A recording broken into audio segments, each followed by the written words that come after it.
자, 여쭤보겠습니다. 복음의 핵심이 뭘까요? 고개를 이렇게 숙이시고 복음의 핵심은 예수님의 피입니다. 제가 복음의 핵심, 여러분 예수님의 피 한번 쓰면 됩니다. 복음의 핵심, 복음의 핵심은 예수님의 피예요. 우리가 함께 읽어 나가고 있는 이 히브리서는 좀 긴 편지인 것 같아도 그 핵심 메시지는 아주 분명합니다. 그 핵심 메시지는 예수님을 믿는데 그냥 대충 믿지 말고 잘 믿어라, 바로 믿어라. 그것이 중요하다. 이것을 이야기합니다. 특히 오늘 우리가 읽은 이 히브리서 9장은 히브리서에서 가장 중요한 이 핵심 메시지가 기록되어 있습니다. 우리가 믿는 믿음의 핵심은 예수님의 피가 우리를 모든 죄에서 완전히 구원해낸다. 이것이 우리가 복음의 핵심이다라는 것을 말하고 있습니다. 오늘 우리가 귀를 기울여 들어야 될 말씀이 바로 이 말씀입니다. 성경은요, 인간의 죄의 문제가 굉장히 심각해서 이 죄를 씻고 용서함 받으려면 하나님의 아들 예수 그리스도께서 우리 대신 피 흘리는 방법밖에는 없다라고 이야기를 해요. 그래서 인간의 죄가 엄청나게 심각하다는 겁니다. 로마서 3장 23절에 보면 모든 사람이 죄를 범하였음에 하나님의 영광에 이르지 못하더니, 어떤 사람이요? 모든 사람, 너나 나나 얘나 쟤나 다 모든 사람은 죄를 범했기 때문에 어느 누구도 그 죄를 해결하지 않으면 구원받을 수 없다는 겁니다. 그래서 이 희한하게 다른 종교와 다르게 다른 종교는 선행을 이야기하고 뭐 이렇게 여러 가지를 이야기하지만 교회에서 이 기독교는 죄를 아주 심각하게 다룹니다. 죄의 문제에 대해서 아주 많이 이야기를 합니다. 인간은 구원받아야 될 존재인데 그런데 죄의 문제가 해결되지 않으면 구원받을 수 없다. 그래서 이 어떤 분은 그런 얘기해요. 자꾸 회개하라 그런다고. 매주 올 때마다 회개하라 그런다고. 여러분 한번 여러분 자신을 봐보십시오. 나를 한번 돌아봅시다. 우리 지난 한 주 동안 삶을 보면서 나처럼 더럽고 추악한 죄인이 또 있겠습니까? 없어요? 제가 더 추악합니까? 사람은 다 엉망입니다. 그래서 하나님은 우리를 향해 구원받으라고 말씀하시고 구원자를 이 땅에 보내주셨습니다. 12월 25일이 성탄절을 우리가 지키고 있는데 그분이 바로 예수 그리스도이십니다. 우리 예수님을 믿고 우리 마음에 받아들여야 우리가 구원받습니다. 이것이 성경이 전해주는 구원의 메시지입니다. 그렇다면 예수님의 피가 어떻게 인간의 죄에 대한 유일한 대답이 될 수 있을까? 예수님의 피가 어떻게 우리를 깨끗하게 하고 죽은 행실을 떠나서 살아계신 하나님을 섬기도록 할 수 있을까? 오늘 말씀을 통해서 세 가지를 함께 은혜를 나누고자 합니다. 먼저 우리는 구약에서 수없이 들어졌던 피의 제사는 십자가 사건의 예표였다는 것을 알아야 됩니다. 오늘 말씀에 구약에서 이 양을 잡고 염소를 잡아서 그 피를 뿌린 것은 장차 예수님이 우리를 위해 십자가에 죽으실 그 죽음을 미리 보여주는 것이다 라고 이야기를 합니다.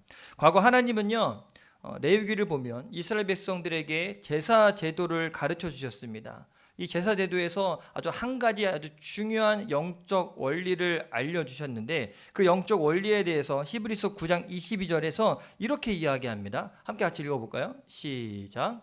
율법을 따라 거의 모든 물건이 피로써 정결하게 되나니 피 흘림이 없은즉 사함이 없느니라.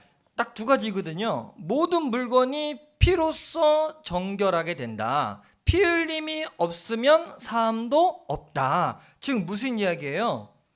이 구약의 제사제도가 갖고 있는 가장 기본적인 영적 원리는요, 바로 이겁니다. 피가 있어야 죄사함을 받을 수 있다.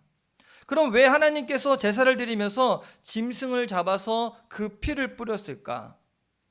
피는요, 생명의 상징입니다. 피는.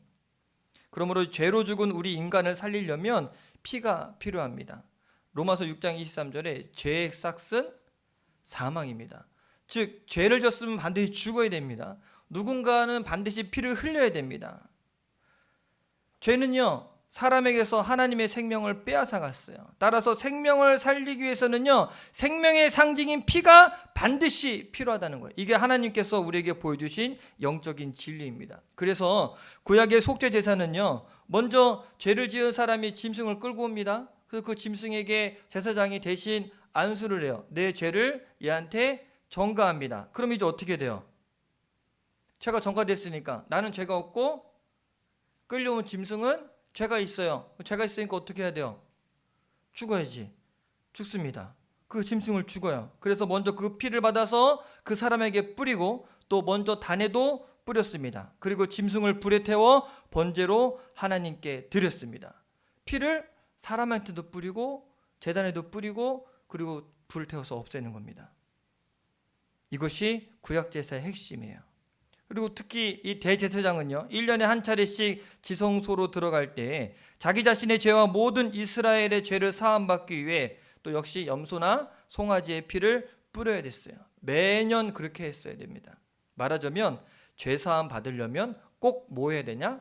피를 흘려야 한다는 겁니다. 그런데 문제는 이 땅에 세워진 성소도 제사 제조도 온전하지 못하다는 것에 문제가 있습니다. 제사장들이 열심히 짐승을 잡아 피를 뿌리는 제사를 드리고 또 대제사장이 1년에 한 번씩 이 지성소에 들어가는 피를 뿌리고 들어가도 이것으로 인간의 죄를 완전히 해결할 수 없었습니다. 왜냐하면 오늘 그 말을 이야기하는데 9절에 이렇게 이야기합니다. 같이 한번 읽어볼까요? 시작. 이 장막은 현재까지의 비유니 이에 따라 드리는 예물과 제사는 섬기는 자를 그 양심상 온전하게 할 수 없나니. 뭐라고 이야기해요? 현재까지의 비유다. 이 제사 제도가 현재까지의 비유라는 얘기예요. 비유는 뭡니까? 신약 성경 읽어보면 예수님이 비유를 많이 말씀하시죠. 비유는 뭐예요? 실제 있었던 일, 실체가 아니라 은유적인 표현을 할 때 우리는 비유라고 이야기해요. 하나의 모형을 이야기를 할 때. 그래서 이런 제사 제도로는 죄를 완전하게 해결하지 못했다는 겁니다. 그래서 하나님께서는 이런 불완전하고 일시적인 제사 제도를 계속하기를 원하지 않았습니다. 사람들의 죄를 단번에 그리고 완전하게 해결하기 위해 하나님이 택하신 방법은 이 땅에 예수 그리스도를 보내신 것입니다. 예수님은 완전한 대제사장이십니다. 왜냐하면 그분은 죄가 없으시기 때문에 우리 죄를 대신 담당하고 하나님 앞에 나아갈 수 있는 자격을 가진 유일하신 분 바로 예수님밖에 없습니다. 더군다나 예수님은 구약에서처럼 짐승의 피가 아니라 자신의 피를 스스로 흘림으로 말미암아 그렇게 하나님 앞에 제사를 드렸어요. 이것이 십자가의 죽음입니다. 따라서 십자가에서 자신의 속죄 제물로 드리신 예수 그리스도의 제사 단 한 번의 드림으로 끝나는 제사고 다시 한번 반복할 필요가 없는 제사가 바로 예수님의 십자가 사건이었습니다. 그래서 12절에 이렇게 말합니다. 같이 한번 읽어볼까요? 시작. 염소와 송아지의 피로 하지 아니하고 오직 자기의 피로 영원한 속죄를 이루사 단번에 성소에 들어가셨느니라. 이야기하죠. 예수님은 염소와 송아지 피로 하지 않고 어떻게 했다? 자신의 피로 했다. 근데 여기에 제가 노란색으로 했는데 뭐라고요? 단번에. 이 단번의 원어를 찾아봤더니 에파팍스라는 단어를 써요. 이 단어는요 신약 성경에만 5번 딱 표현되어 있는데 로마서에 한 번, 고린도전서에 한 번, 또 히브리서에 3번 표현됩니다. 다 어떤 사건을 이야기할 때 이야기하냐? 예수님의 속죄 사건을 이야기할 때 이 단번에 이 에파팍스라는 단어를 씁니다. 한 번에. 이건 뭔 얘기냐면 2번 다시 할 필요 없다는 거예요. 한 번 했으면 끝이라는 거예요. 다시 할 필요 없는 영원한 속죄를 이루었다는 겁니다. 한 번 용서한 다음에는 더 이상 다른 어떤 것도 필요 없는 완전하고 영원히 유효하도록 단 한 번에 우리 죄를 사해 주셨다는 겁니다. 할렐루야. 별로 안 기쁘신가 봐. 예수님께서 여러분의 죄를 다 담당하셨습니다. 구원의 길이 열렸어요. 굉장히 기쁜 일인데, 정말 행복한 일인데, 예수님의 피로 죄사함의 은혜를 받을 때 우리는 양심의 가책에서 해방되고 이 죄의 두려움 가운데서 해방될 수 있습니다. 내적인 진정한 기쁨을 누릴 수가 있습니다. 그러므로 예수님의 피가 인간의 죄에 대한 완전한 해답입니다. 예수님의 피 외에 그 어떤 것으로도 인간의 죄를 해결할 수 없습니다. 예수님 외에 다른 구원을 말하는 것 다 가짜입니다. 예수님 외에는 구원이 없습니다.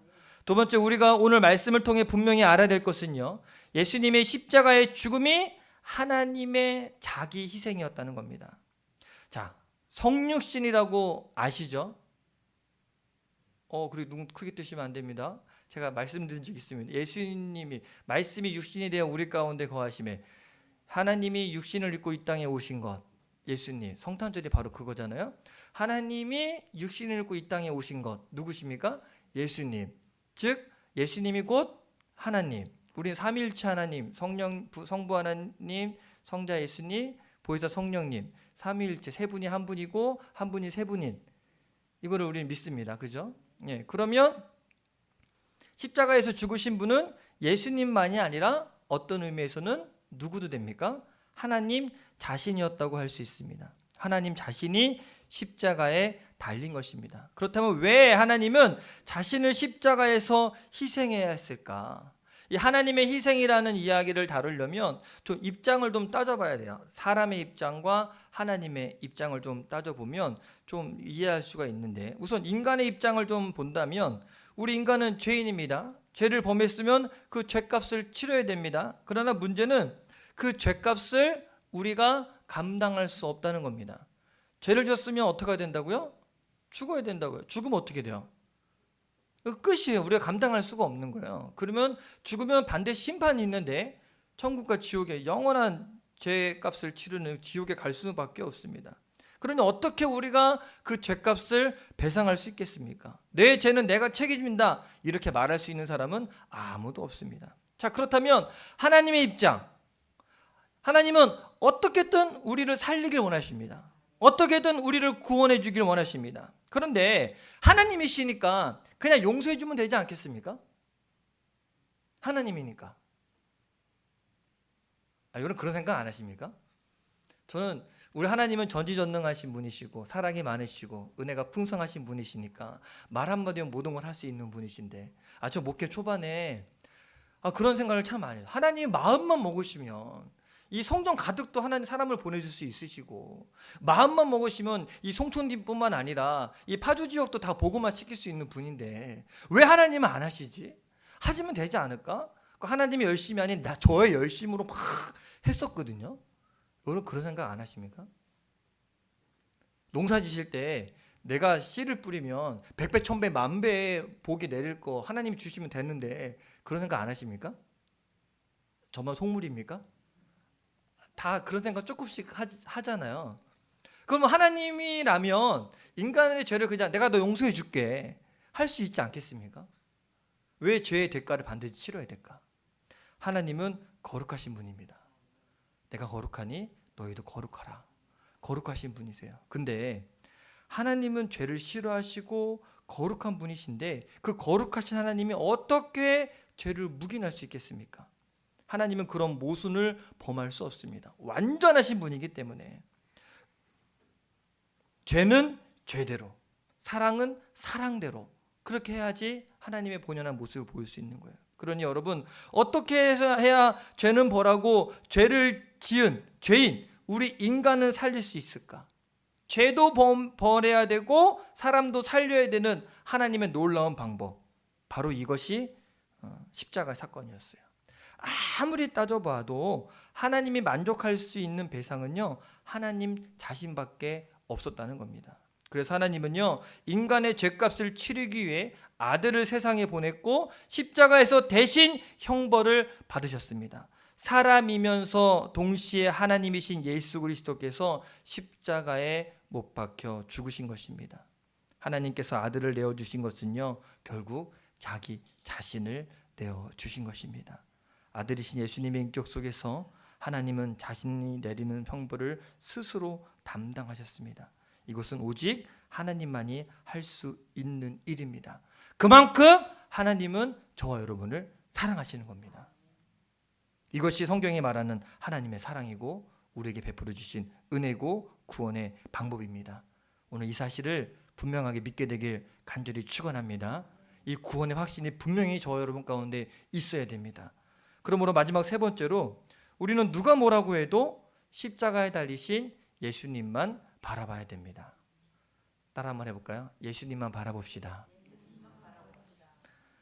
하나님의 아들 예수 그리스도는요 역사적으로 이 땅에 오셨습니다. 역사적인 사건입니다. 누가 제자들이 꾸며낸 이야기도 아니고 문학책도 아니고 역사적인 사실입니다. 우리가 지금 몇 년도를 살고 있습니까? 세상 모든 사람들은요 2024년을 살고 있습니다. 누가 오신 지 2024년 된 날입니까? 자, 그러면 예수님 믿는 사람만 2024년 삽니까? 이 세상 모든 사람들이 전 세계 60억 인구가 2024년을 삽니까? 예수님 이 땅에 오신 지 2024년 되는 날이 오늘입니다. 여러분 기억하셔서 그 십자가의 사랑이 우리의 현실적인 사건이 되길 바랍니다. 그리고 그 예수님이 부활하시고 지금 우리와 함께 계십니다. 어디 계십니까? 나와 함께. 어디 계십니까? 나와 함께. 그런데 어떤 분들은 안타깝게도 교회 안에서 이 십자가에 대한 반응이 좀 뜨뜻미지근한 경우들이 생깁니다. 십자가에 대해서 모르는 분도 있습니다. 그 모른다는 의미는 예수님이 십자가에 못 박혀 죽었다는 것을 모른다는 것이 아니라 십자가에 담겨 있는 영적인 비밀, 예수님의 보혈의 능력, 그 피의 능력을 잘 모른다는 겁니다. 교회는 다니지만 이것을 잘 모르는 분들이 의외로 많이 있습니다. 그래서 교회 다니면서도 이 십자가의 보혈의 능력을 믿지 못하면 구원의 확신이 없고 불안하게 삽니다. 나 같은 죄인이 어떻게 구원받습니까? 나 같은 사람이 어떻게 구원받습니까? 하지만 보혈의 능력을 믿는 사람은 나 같은 죄인도 주님이 살리셨습니다 라고 간증이 바뀌게 됩니다. 죄에 붙들려 살아가는 것은요 우리가 십자가의 사건을 믿지 못한다는 그 증거입니다.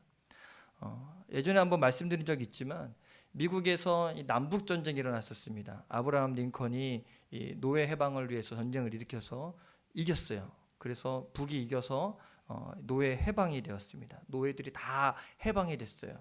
그런데 어느 역사학자가 여전히 노예 생활하고 있는 어떤 흑인을 봅니다. 그래서 물어봅니다. 당신은 링컨을 압니까? 그랬더니 흑인 노예가 이야기를 해요. 알죠. 많이 들었습니다. 노예를 해방시켰다는 이야기도 들었습니다. 그런데 듣긴 했지만 저는 링컨이 다 누군지 모르고 노예 해방이 뭔지도 잘 모르겠습니다 라고 이야기했다는 거예요.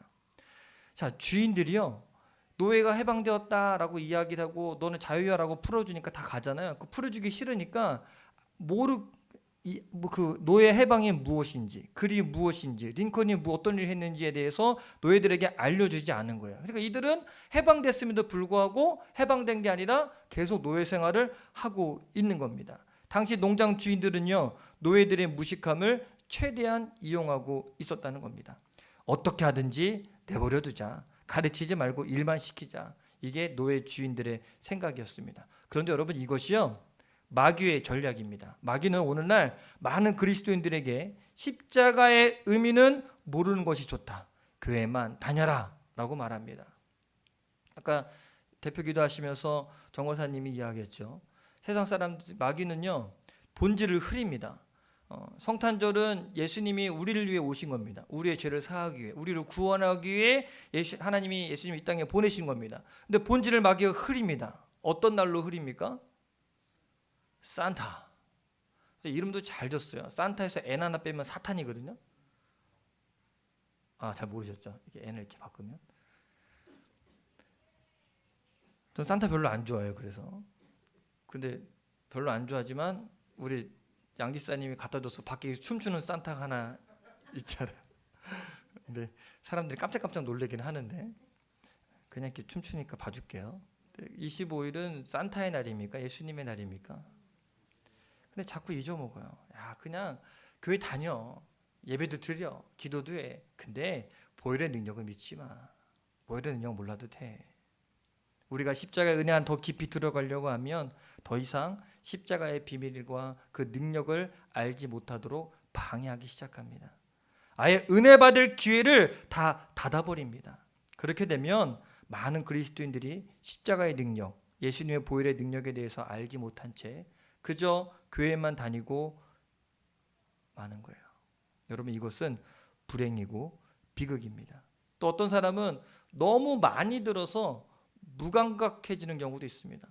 저도 모태신앙이거든요. 어머니 뱃속에서부터 신앙생활을 했는데 이거를 못 모태, 엄마 뭐 뱃속에 태에서 모태 신앙인데 이거를 뭐라고 하냐면 우리는 못해 신앙이라고 이야기해요. 못하는 신앙이라고.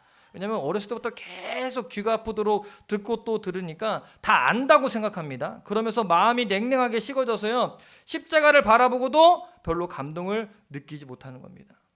예를 들면 어떤 어머니가 아버지가 병에 걸려서 어머니가 이제 경제 활동을 하면서 아이들을 힘들게 키워냅니다. 그래서 아이가 잘 성장을 해서 결혼한 아들에게 이 엄마가 이야기를 하는 거예요. 매일같이, 야, 내가 너를 얼마나 힘들게 키운 줄 아냐?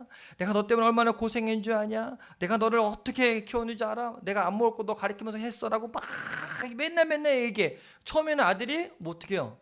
그래, 엄마 고생했어 하다가 나중에는 알았어.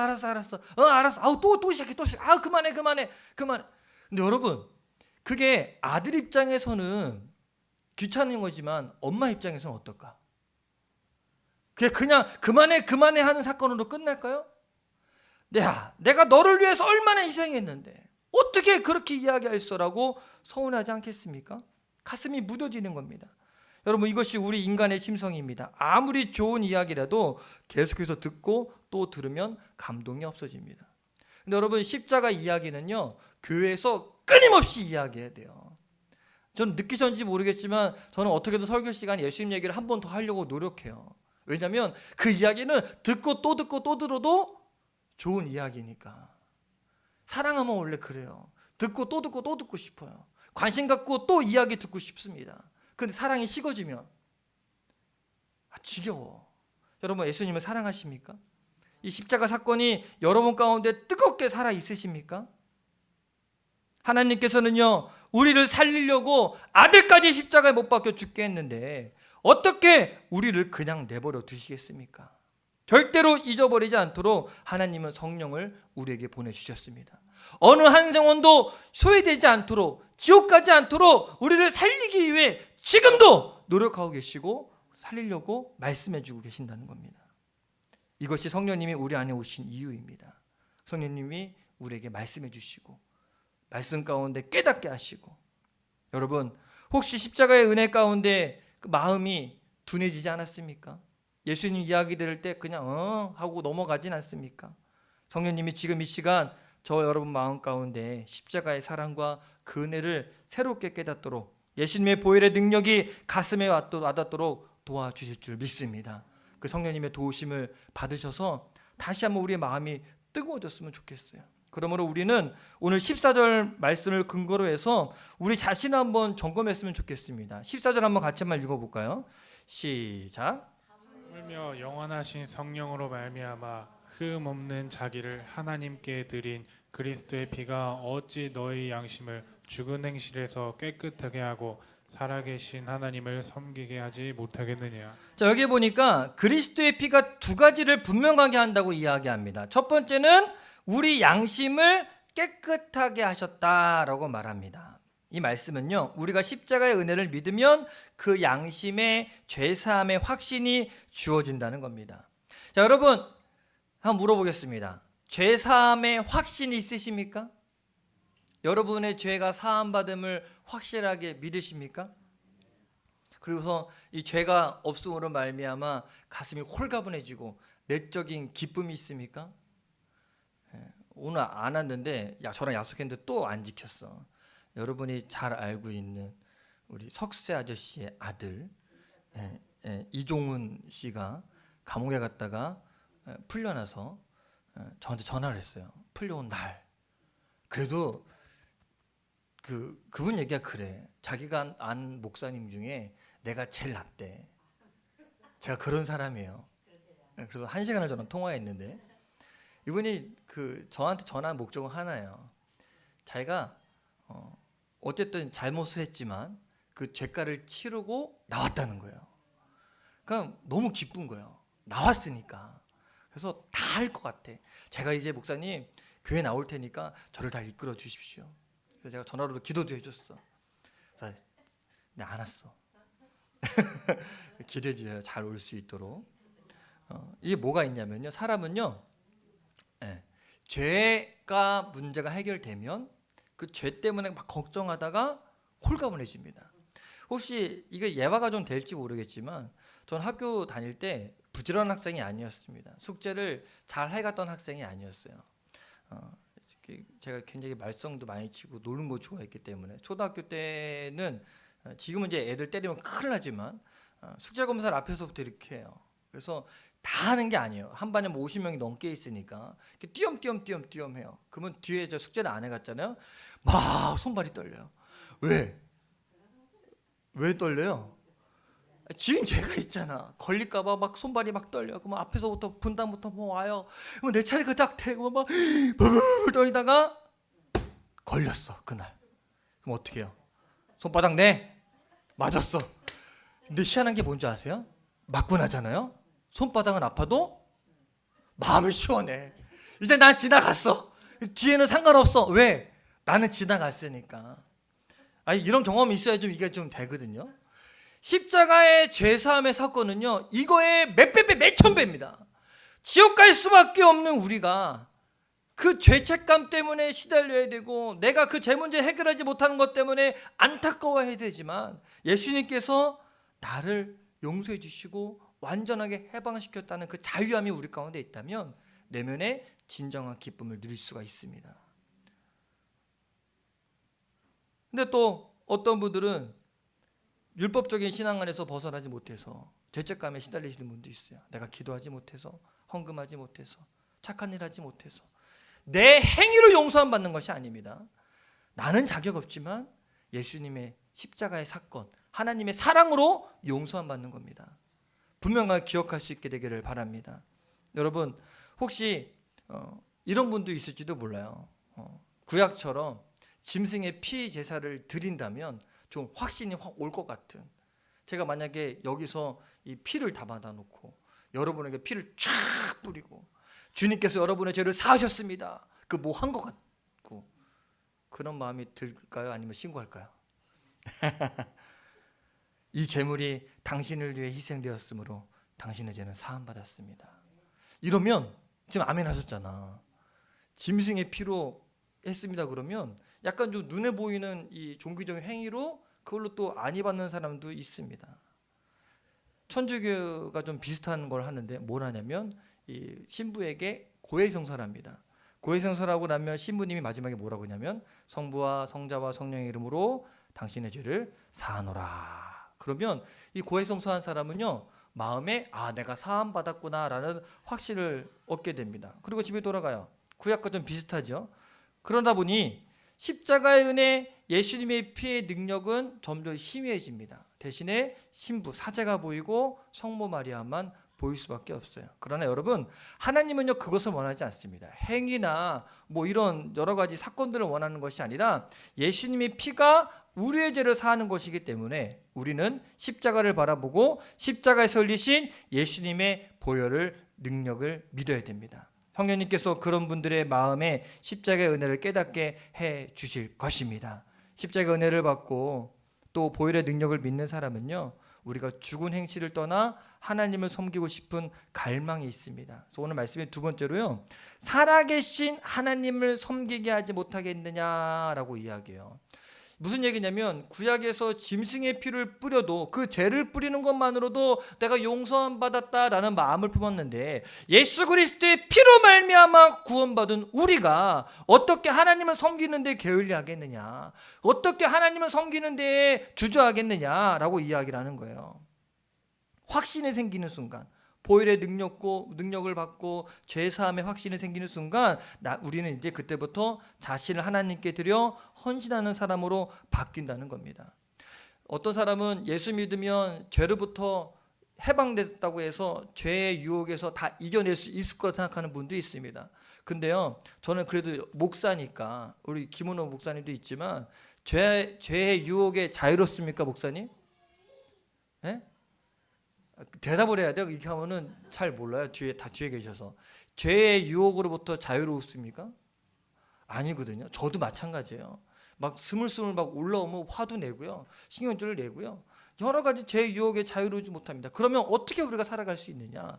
보혈의 능력을 믿고 이겨내는 겁니다. 짐승의 피를 뿌려도 이겨낼 수 있는데, 예수 그리스도의 보혈의 능력이 우리 안에 있는데 죄의 유혹 가운데 이겨낼 힘이 우리 안에 생기지 않겠습니까? 또한 주님을 위해 헌신하고 희생할 수 있는 마음이 우리 가운데 들끓어되지 않겠습니까? 하나님이 우리에게 주신 말씀을 읽고 싶은 마음이 우리 안에 뜨겁게 생겨야 되지 않겠습니까? 아멘이 점점 작아지죠. 다시 한번, 하나님의 말씀을 읽고 싶은 마음이 우리 안에 들끓어되지 않겠습니까? 그래서 내년부터 우리 성경 읽을 겁니다. 알겠죠? 달력에 나와 있는 거 읽거나, 아니면 하루 6장 읽거나, 6개월 동안 한 권 읽거나, 1년에 한 권 읽거나 합시다. 합시다는 사투리고, 합시다. 할 수 있습니다. 어떤 분, 목사님 또 왜 저러실까? 제가 얘기했죠. 잊어먹을까 봐 1월 1일 될 때까지 계속 제가 얘기할 거라고. 할 수 있습니다. 그런 마음을 주십니다. 그래, 말씀을 읽을 수 있지. 근데 여러분, 그 시간이 길 것 같죠? 얼마 안 걸려요. 1시간도 안 걸려요. 하루 24시간 중에 반 일하면서 2시간, 3시간은 금방 훅 가죠. 드라마 보면서 1시간은 금방 슉 가죠. 근데 성경은 10분, 20분 읽는 것도 우리 힘들어합니다. 왜? 그만큼 여러분 마음 가운데 하나님에 대한 사랑이 식은 겁니다. 여러분, 이제 우리가 주님을 섬기는 일, 주님의 말씀을 읽는 일, 하나님 앞에 기도하는 일, 예배와 봉사와 전도가 여러분에게 기쁨이 되기를 간절히 축원합니다. 그냥 주일날 나와서 1시간 예배드리고 돌아가는 것, 그걸로 끝내는 것이 아니라 우리는 정말 하나님을 위해 내 삶을 드릴 수 있는 믿음의 귀한 자녀가 되기를 간절히 축원합니다. 우리 안에 십자가의 능력이, 성령님 우리 함께 계시면 성령님 우리를 순종하게 만드시고 헌신하게 만듭니다. 오늘 이런 은혜가 저 여러분들에게 있게 되길 바랍니다. 여러분, 예수님의 피가 내 죄에 대한 하나님의 해답입니다. 예수 그리스도께서 십자가에서 나를 영원한 속죄를 드렸습니다. 예수님의 피가 모든 죄를 이기는 능력이요 복음의 핵심이라는 것 잊지 않고 살아가시게 되길, 그리고 주님을 항상 붙들고 살아가는 저 여러분 되기를 주님의 이름으로 간절히 축원합니다. 보혈의 능력을 믿읍시다. 보혈의 능력을 믿읍시다. 사람은 사람을 변화시키지 못해도 보혈의 능력은 사람을 변화시킬 수 있습니다. 사람이 어떻게 하지 못하는 일도 보혈의 능력이면 가능합니다. 내 죄를 내가 어떻게 하지 못해도 보혈의 능력은 우리 죄를 사해준 놀라운 은혜가 있습니다. 우리 같이 찬양하고